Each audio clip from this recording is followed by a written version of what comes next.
pumasok nga itong si Itik sa kanyang kwarto ng babae na Pilipina at nag-aaway sila. So trending na trending ngayon ang nangyari sa Itik versus Pilipina na pinasok ng kanyang Itik sa kwarto ang isang Pilipina ng kanyang boyfriend kasi nga, syempre, alam na mapapasok si Itik ng basta-basta na lamang. Dahil nga itong si Itik sa kanyang kwarto ng babae na Pilipina at nag-aaway sila. So, kaya na-trending nga ito sa social media. So, nakikita ito ng karamihan na nangyari sa isang Pilipina na pinagsasaktan ng isang lalaking Itik. Diba, hindi natin baka, parang tingin ko sa lalaki is Indian. So, the most is, ganyan mga look, Indiano or Pakistan. So, marami ang ganyang issue dito sa abroad ang nakikipagrelasyon pa kasi yung ibang mga Pilipina sa ibang lahi. And then, yung iba kasi dyan, nagsisinungaling sila na meron na silang boyfriend and sinasabi nila palagi na wala pa silang boyfriend. So, iba ang dating nito sa ibang mga Pilipina na hindi naman gumagawa ng mga ganyan. Kasi nga, napapauso lagi yung mga Pilipina na basta na lamang pumapatol sa ibang lahi and then nagsisinungaling pa yung iba. So, nakakahiya na naman ito as a Pilipina na dinayo pa. Parang yung kwarto ng Pilipina is para siyang apartment din na nanunuluyan lang ng upahan sila.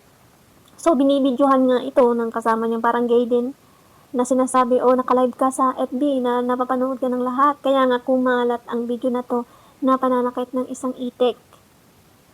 Kasi nga naka-video siya habang sinasaktan itong si Pilipina. Diba, nakakahiya, no? Tapos sasabihin na naman ng iba na ayan, Pilipina na naman, Pilipina, lagi na naman yan ang issue. So, hindi natin masasabi sa mga ibang lahi na ganun-ganun kasi nga nakikita nila. Hindi yung basta-basta tayo papatol na lamang kung kani-kaninong lalaki.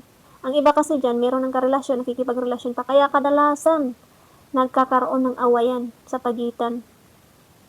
Selos ang dahilan. Ang iba naman, nagsisinungaling sila na meron silang pamilya sa Pilipinas. And then, pag nalaman ng Itik, parang ayaw na nila, ganun. Napakarami ang issue dito na mga Itik versus Pinay. Nag-aawayan. Dahil nga naman, kadalasan, yung mga ibang Pilipina ay may boyfriend na sila, ay gusto pa nila ng pato. Diba? Meron na nga silang Itik, gusto pa nila ng pato at tabo. At ganso.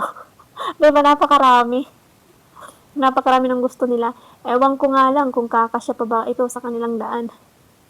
So, nagtitrend nga ito and then madadamay na naman yung mga babae. Hindi naman pasali. Kasi ang tingin ng mga ibang lahi sa mga ibang Pilipina ay pakarat kaya naaapektuhan yung mga ibang mga babae kasi nga sa ginagawa din ng mga ganitong babae. Na basta na lamang pumapatol, sabi nga nila, pa-Jollibee lang daw ay sapat na daw. Diba? Baka naman, Jollibee. Jollibee lang daw ay sapat na maibigay ang kahilingan ng isang Itik. Ano naman iniisip mo? Trend na trend nga yan, ha? Binugbog si Pilipina ng Itik. Kasi nga, hindi natin alam dahilan, pero ang kadalasan dahilan dito ay selos palagi. Pag meron ka nang ang Itik, ay huwag ka nang kumuha ng pato at pabo. Talaga namang mag-aaway sila, lalong-lalo na kung may manok, diba? Magsasalbukan yun sila. Pag minsan nga, diba, ayaw ng manok yung Itik. Binubuksing nung manok yung Itik at nagsasalpukan sila. Kaya nakakatawa. Kaya, makontento tayo kung anong meron tayo and then wag na tayong basta papatol-patol na lang kung kani-kanino. Pag meron na tayong Itik.